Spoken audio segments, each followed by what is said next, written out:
Hello, welcome back to In the Court of the Wenton King after a long hiatus. You didn't know, did you? You didn't know there was a hiatus because we recorded lots of videos before we went. Sam went on holiday and I was at work forever. And yeah, we were meant to do Tales from the Punch Bowl, the third Promise album, and we forgot. We've done the wrong one. But we thought we'll go ahead with it anyway, it's fine. Well, we'll do Tales from the Punch Bowl next week. Cool. Because we are doing Still by Peter Sinfield.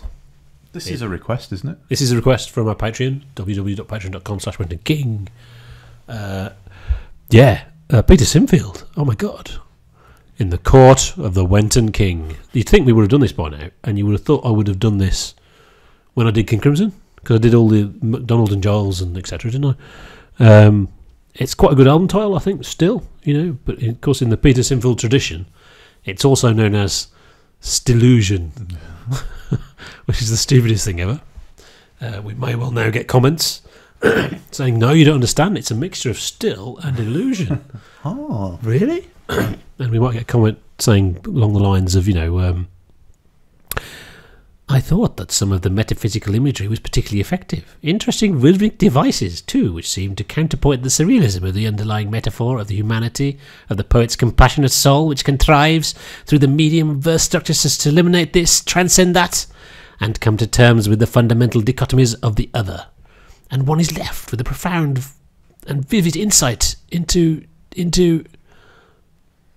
whatever it was the poem was about. Things don't move because they're very still. Third worst in the universe. So this was released between the end of his King Crimson tenure and before brain salad surgery. But long before he wrote songs for Bucks Fizz and Celine Dion. The third worst in the universe. This is his only solo album. I assume because he's not a player. I know he plays guitar and he has a bit of, but he's not a player, so he doesn't get a chance to jam, to write stuff, I suppose. So it must be very difficult to write stuff when you're a poet, He did try a follow-up when King Crimson was popular again, basically. Sometimes in the OO's kind of time. He did attempt it, and I don't think he got to the end of it. But yeah, this is typical Peter Sinfield. It's very predictable in one sense, and yet surprisingly stereotypical in another. At its worst, it sounds like a prog piss take. It really does. And its best, there's some great stuff on there. It is really good. Maybe think of Meridian a bit. There's like moments of Crimsonness. There's moments of Genesisness as well, a bit, I think. Not all that different to Geese and the Ghost. It's nice and varied. There's lots of different stuff on there. There is some awesome instrumental stuff. You've got a bit of Keith Tippett on the first song, which is very obviously Keith Tippett going. And that's the best bit of that song. Keith Tippett probably fits better here than in King Crimson.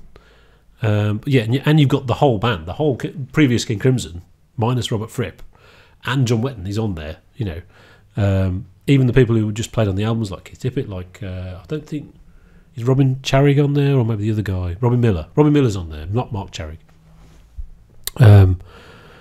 It's not surprising. Some of it sounds like Islands, but without the crimsonness, for want of a better phrase. There's no vigour, and there's no album.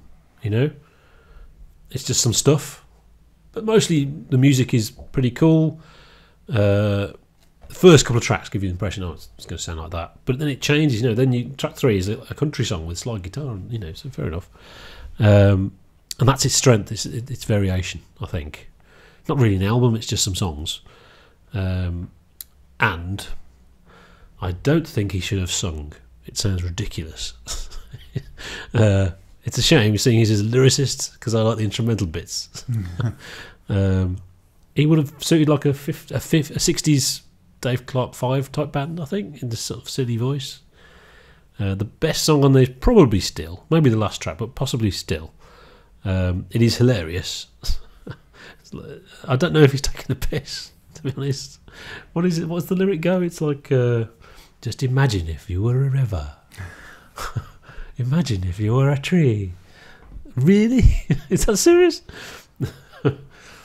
So yeah, I haven't got the album. I was going to say, I mean, that's the first question we've got to ask. How come you haven't got the album, Kev? Well, you know now. You've heard it. So you gave what I thought was a generally positive review there. Yeah. You picked out all the good bits. And then mentioned the other thing at the end, the vocals. We've got to question. Well, if this is all the good bits, this is all good. How come Kev hasn't got the album? Being a King Crimson nut. Do you mind being called a King Crimson nut? Well, it's accurate, isn't it? Bloody hell. I would have thought so. Yeah. So what? I mean, was Pete Sinfield a singer in King Crimson? I don't actually know the etymology of. He never. This is the thing. He never performed in King Crimson, and there is a perception. I mean, obviously, the people say he was the roadie and he wrote the lyrics, and it's almost like they discovered him when he was the roadie. That's not true. He was in the band previous with Ian McDonald and was in bands and did play stuff. But by the time he got to King Crimson, he was deemed not good enough to play in King Crimson. Basically, but they obviously. He invented King Crimson. He got the concept and wrote all the lyrics to the first 4 albums. Really? Yeah. That's pretty good. So, I mean, is he selling this album off the back of that then? Yes. He is well known as King Crimson. Okay, interesting. Because, I mean, that was where I was coming from. Oh, this guy was in King Crimson. This should be interesting. Let's see what what links we can find between this guy and King Crimson. None at all. Nothing. Absolutely nothing. I mean, the song of the sea goat, yeah. When it starts, it's like, what?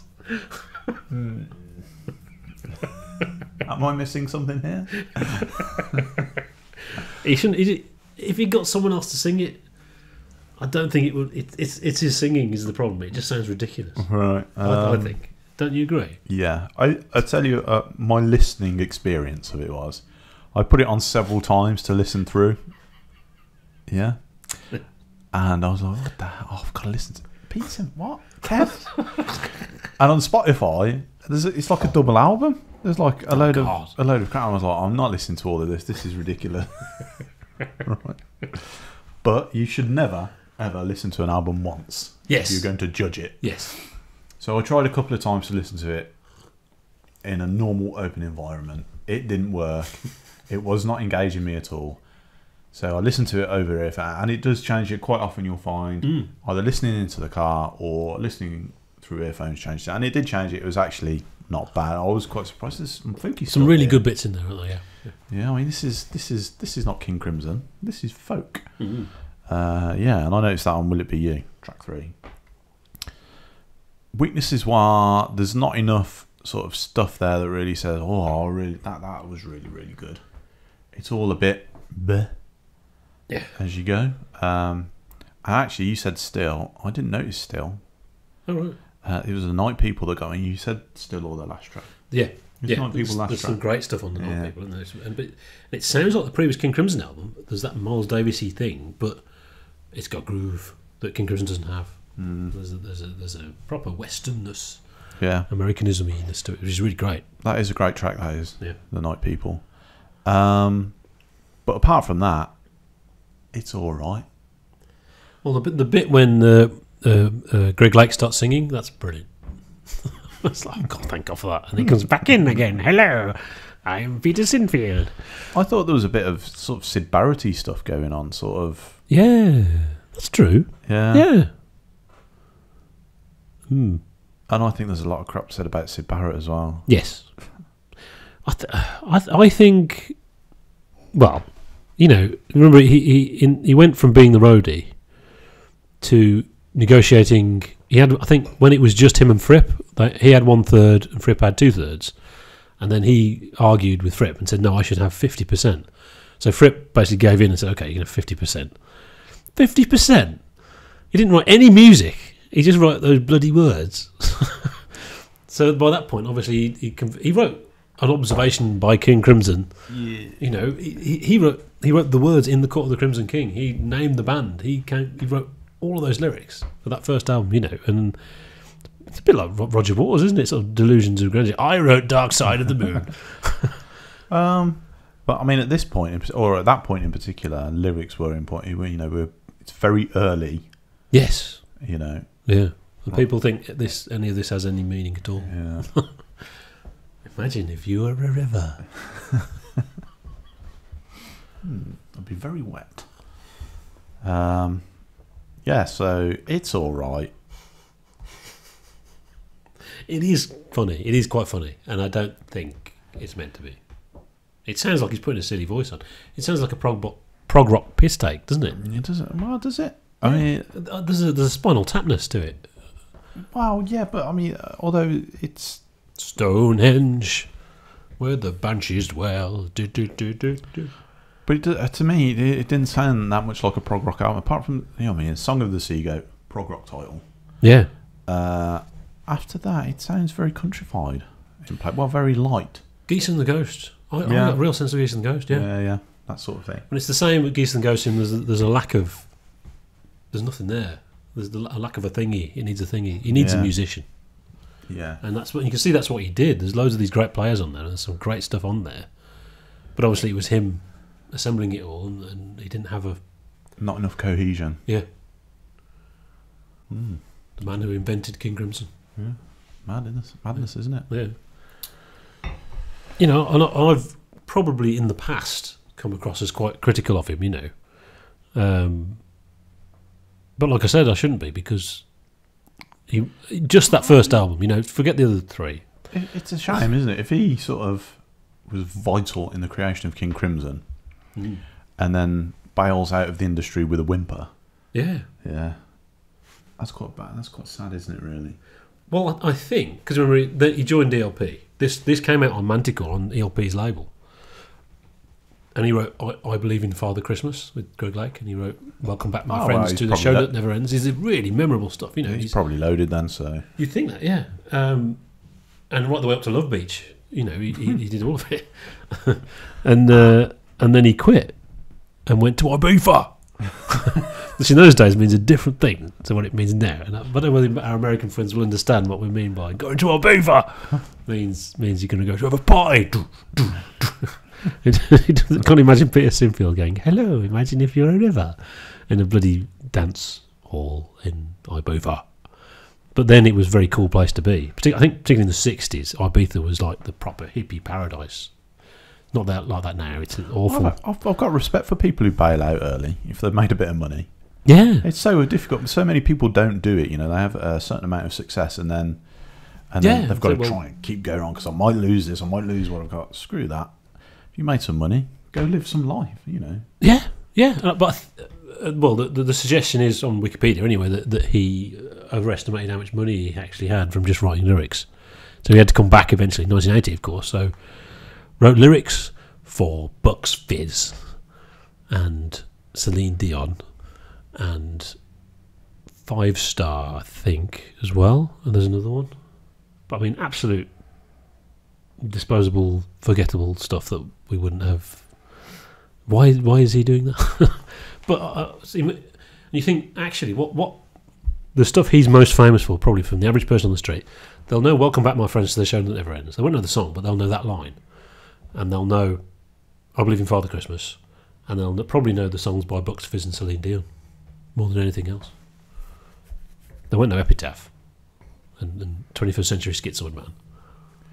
It's weird you say that. I was thinking, because I was listening to 21st Century Schizoid Man, because there's some live stuff by King Crimson on Spotify, and I put Pete Sinfield on, and I was like, oh. And I looked to see if there's any King Crimson on Spotify. Oh, there is then? Yeah, the modern live stuff, like Heroes, is on there. Oh, interesting. Which I thought was interesting, yeah. And I listened to 21st Century Schizoid Man, and I thought, do people know this song? Well, because it is a traditional, very good song, you know. It is their most famous song. You don't have to be a progger to listen to the 21st Century Schizoid. It does depend. I mean, Kanye West did it, so people would recognise it from that, I would think. Right. I say that, but then I couldn't tell you anything by Kanye West at all. You know, I was... what was it? I think my son was playing an old computer game. I can't remember what it was. And my mum said, that sounds like a Kanye West song. And she had to play me the Kanye West song, and it did. It Your sounded like mum knows Kanye West. Oh, yeah, my mum likes pop music. Yeah, she's a big popper. That's why, instead of rebelling and listening to pop music, I rebelled and listened to prog. But she also likes ELO, and that's not coincidence, is it? I don't know any songs by Kanye West. No, I couldn't tell you. Sarah would know. Yeah. But I mean, when I was about 16, I stopped listening to Radio 1, and then when I was about 22, I stopped listening to Radio 2. That's it. I never hear chart music ever again. You listen to the radio, I listen to the Today programme and nothing else. I don't even listen to Radio 6. I choose what I listen to. I listen to the Today programme because it's too early in the morning to listen to music. Oh. So. That's a different album. This is Still, not So. Yeah. So is much better than Still.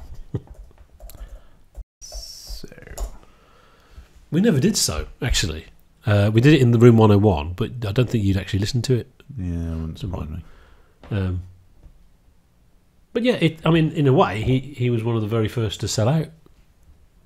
All the progs that sold out, So is Peter Gabriel's sellout album, Sledgehammer. Sledgehammer is better than Bucks Fizz. Mm-hmm. But the principle's there, that was like 1980, I think.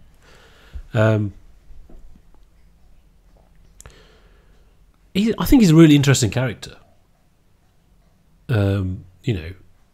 He's a proper hippie in that he didn't have like posh parents and all that stuff. He had quite sort of. I think in fact, he's estranged from his father, but brought up by his mother, who was a proper hippie. So she must have been a very early, I don't know, what's the word? Beat person. What are they called? Beat people. Beatnik. Beatniks, yeah. But was actually brought up by the housekeeper who was in a circus. And all this kind of stuff, and he went to Morocco and all this stuff in the 60s. And he was proper. So that is a proper hippie right there. The fact that he managed to work with Fripp at all is astonishing. So he could put up. Remember, it's not Fripp. Fripp now he's probably all right to work with. I'd imagine. You imagine how difficult man he would have been in 1972. You can understand completely that not being able to deal with that, and he obviously thought, I can just do this on my own. Probably realised he couldn't through the process, and that's when the LP approached him.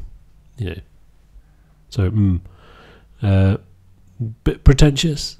An observation by King Crimson? No, it's an album by King Crimson. What are you talking about? Observing what? Cat's foot, iron claw. He's got stage fright, apparently. That's one of the reasons. Remember, his closest he came to performing was in King Crimson. He was doing the live mix, which meant he had the VCS synthesizer. Noises ruining the sound. But yeah, interesting. The BBC did the documentary Prog Rock Britannia. It's called An Observation in 3 Movements.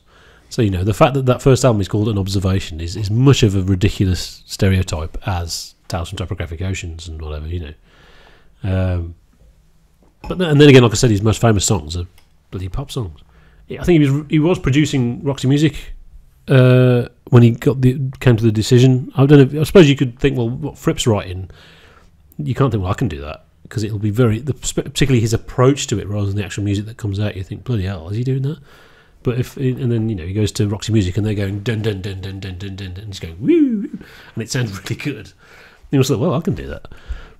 But like I said, when Greg comes in singing on the title track, it's a relief. Boz is on there, Boz Burrell. May as well cemented his decision to drop the fairy music, as he called it, and forget that. And he joined Bad Company and played blues rock. Yeah, didn't really sing again, apart from backing vocals, which is a terrible shame because Boz was awesome. And John Wetton, of course, by this time was in Lock Songs in Aspic was done, I think, when John Wetton was on that album. That's fascinating. I don't know what John Wetton thought. Is this the same? This band that we're doing the Lark's Tongues in Aspic? And what's this crap?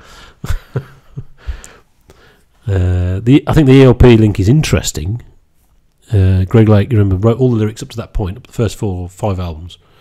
And it was a strained experience, and Keith Emerson just expected him, just write them, come on. And he found it very difficult. whether the lyrics got any better, maybe they did.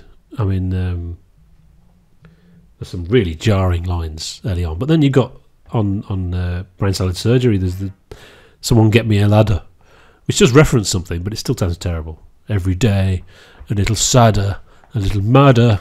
Someone get me a ladder. It is a reference to something that was happening, but it still just sounds terrible.